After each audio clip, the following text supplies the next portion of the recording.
mer haut et dans les profondeurs du purgatoire.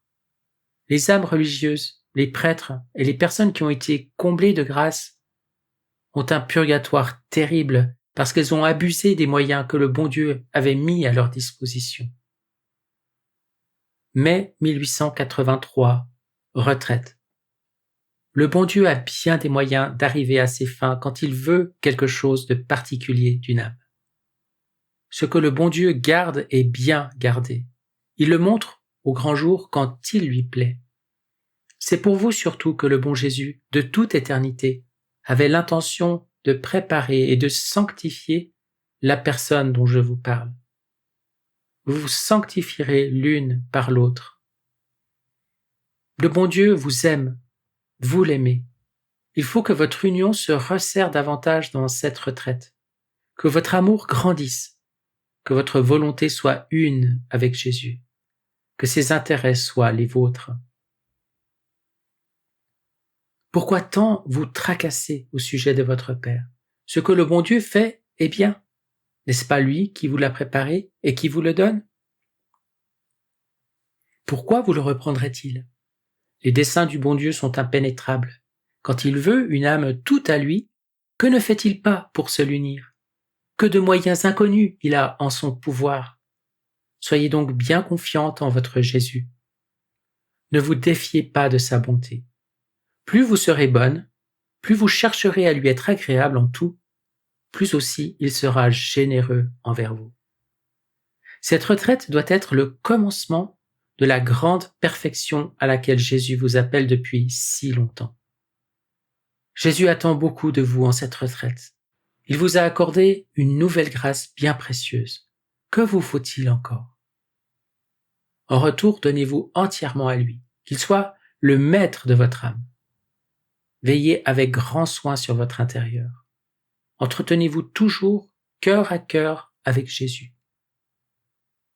Que pas une parole, pas une pensée, pas un désir n'émane de vous que selon sa volonté adorable.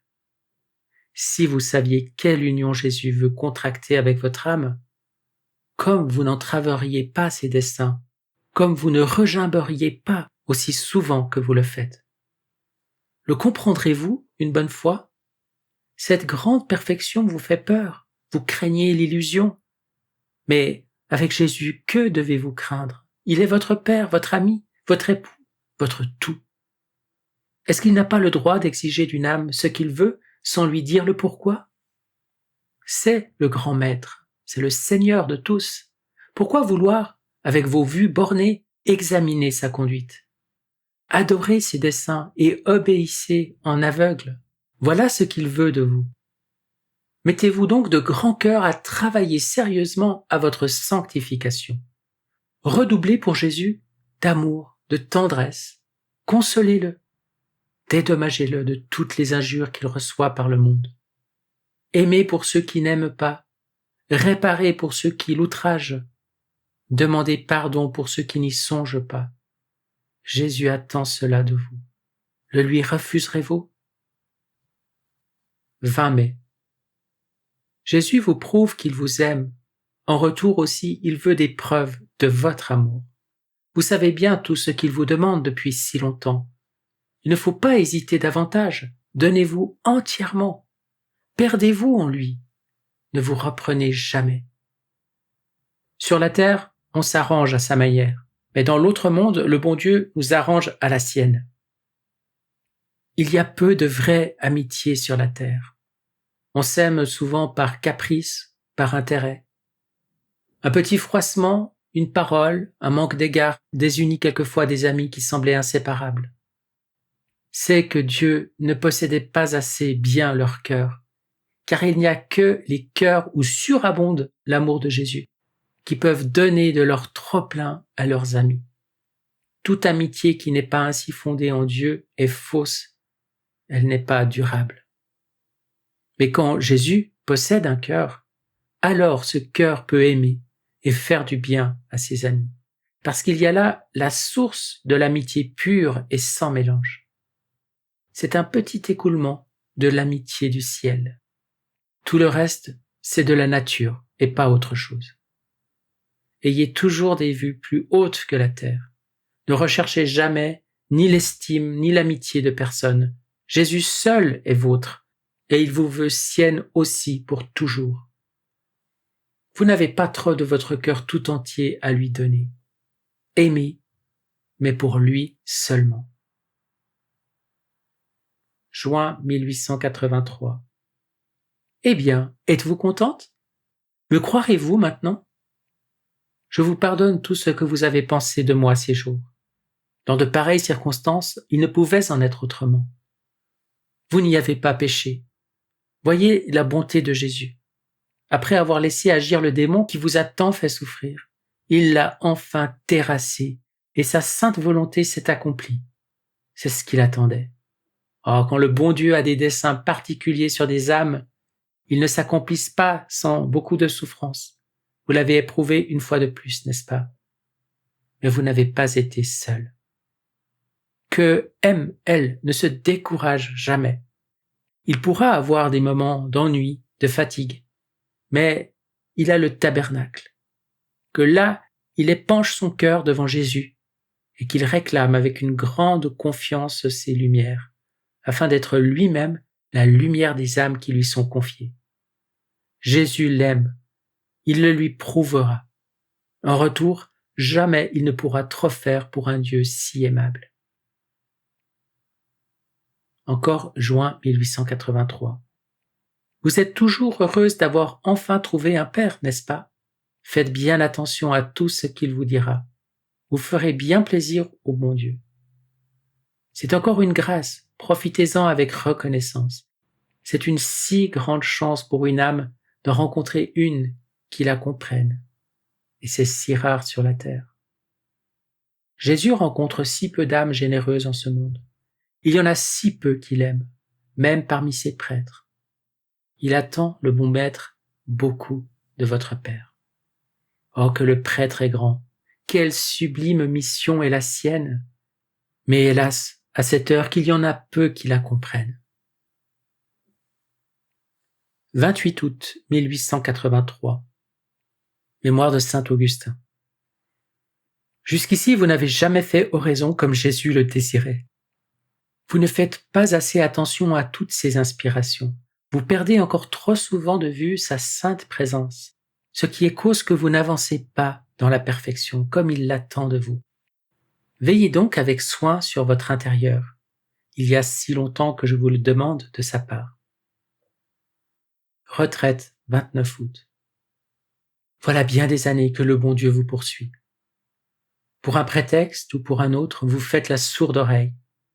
Mais il est temps, et grand temps, de faire attention à tout ce que je vous ai dit. Profitez de ces 5 jours de retraite et relisez ce que vous avez écrit. Voyez où vous en êtes avec Jésus, qui est si bon et si patient avec vous. Pensez qu'il pourrait se lasser avec vous à la fin, voyant que vous faites si peu de cas des grâces particulières qu'il vous a accordées et de celles qu'il vous réserve dans l'avenir. Prouvez donc à votre Jésus que vous l'aimez et donnez-lui votre volonté tout entière. Assez d'hésitation. Dites-lui qu'il fasse de vous tout ce qu'il voudra, mais que ce soit du fond du cœur. La sainteté est moins difficile que vous vous le persuadez. Vous souffrez plus à résister, à lutter tous les jours contre le bon Dieu qui vous attire, que vous ne souffrirez quand vous vous serez donné sans réserve et sans retour. 7 heures du soir. Habituez-vous à parler à notre Seigneur comme à l'ami le plus dévoué et le plus sincère. Ne faites et ne dites rien sans le consulter. Il y a plusieurs années qu'on vous a dit cela. Je vous l'ai également dit plusieurs fois. Aujourd'hui, je vous le répète de nouveau. Le bon Dieu veut que vous y fassiez attention et surtout que vous le mettiez en pratique. Ce regard de l'âme toujours fixé sur Jésus pour saisir ses moindres volontés, ce langage divin qu'il veut avoir avec vous, ne vous troublera pas et ne vous empêchera pas de vous livrer à vos occupations extérieures. Au contraire, il est impossible, si l'intérieur n'est pas calme, que l'extérieur le soit. Les passions intérieures se reflètent toujours à l'extérieur. et l'âme qui veille avec grand soin sur son intérieur est aussi maîtresse de son extérieur. Voilà ce que Jésus demande de vous, une vie de foi et d'union perpétuelle avec lui, une vie humble, cachée, connue de lui seul. Qu'il soit tout pour vous, Jésus. Regardez tout ce qui vous arrive comme autant de moyens dont il se sert pour vous unir à lui davantage, pour accomplir les desseins qu'il a sur vous. N'y mettez pas d'obstacles, soyez généreuse. Ni l'énergie ni le cœur ne vous font défaut. Commencez donc cette vie de renoncement, de sacrifice et par-dessus tout d'amour que Jésus veut absolument de vous. Là seulement, vous trouverez le calme et la paix qu'il vous offre depuis de si longues années. Que la sainte volonté du bon Dieu soit la base de tout ce que vous aurez à faire ou à souffrir. Jésus attend beaucoup de vous, beaucoup de souffrance de corps et d'esprit, et aussi beaucoup d'amour. On ne peut aimer sans que la nature souffre, vous le savez bien. Vous l'avez éprouvé par le passé. Préparez-vous pour l'avenir. Le bon Dieu vous a donné tout ce qu'il faut pour sentir la souffrance plus que personne. C'est une miséricorde et une grâce de plus. Où il y a de grands sacrifices à faire, il y a plus de mérite. Je vous conjure de ne plus résister au dessein que le bon Jésus a sur vous.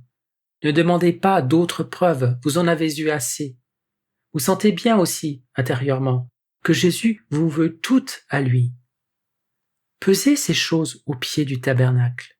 Voyez ce que vous devez faire et ne balancez plus. Que de grâce vous attendent si vous voulez. Grâce pour vous d'abord et aussi pour d'autres âmes. Vous répondrez de tout cela un jour. Soyez tout à votre Jésus. Ne faites plus attention à ce qu'on peut dire de vous. Le démon le provoque pour vous arrêter en chemin et Jésus le permet pour vous détacher de tout ce qui vous entoure. Visez toujours à votre but, accomplir tous vos devoirs, faire toutes vos actions pour plaire à Jésus. Voilà tout pour vous. Le reste n'est qu'accessoire. Soyez bien généreuse. Mettez le moi de côté et Jésus en avant. Pensez souvent à ceci. Si vous voulez que vos actions plaisent à Jésus, il faut que dans chacune d'elles, il y ait toujours un petit sacrifice, quelque chose qui coûte. Sans cela, pas de mérite. Ce n'est pas difficile, pour vous surtout, de donner cette satisfaction à votre Jésus. Ne croyez donc plus que quand une chose vous coûte beaucoup, il n'y a pas de mérite. C'est le contraire. Seulement que Jésus seul et vous le sachiez. Demandez-moi chaque soir si le bon Dieu est content de vous et je vous le dirai. Vous avez bien souffert, vous souffrirez encore beaucoup. Mais en revanche, que Jésus a été bon et qu'il sera encore bon dans l'avenir pour vous. Mai 1886. C'est vrai que personne ne mérite les grâces du bon Dieu. Ce sont des faveurs, mais quand il nous en accorde, il faut les recevoir avec reconnaissance et en profiter. Pour l'âme religieuse, il faut l'esprit intérieur, la vie de sacrifice, la pureté d'intention. Voilà le résumé de la vie. Apprenez à respecter la règle et les prêtres. Ceux qui s'attaquent au ministre de Jésus-Christ le blessent à la prunelle de l'œil. Malheur, 3 fois malheur à ceux et celles qui agissent de la sorte. Ce qu'une religieuse peut faire de plus agréable au bon Dieu pour le soulagement de ses parents défunts, ce n'est pas tant des prières que toutes ces actions faites avec une grande pureté d'intention et en union à notre Seigneur. C'est l'âme la plus aimée de Jésus qu'il crucifie davantage sur la terre. Mais la croix envoyée par Dieu a toujours des douceurs mêlées à son amertume.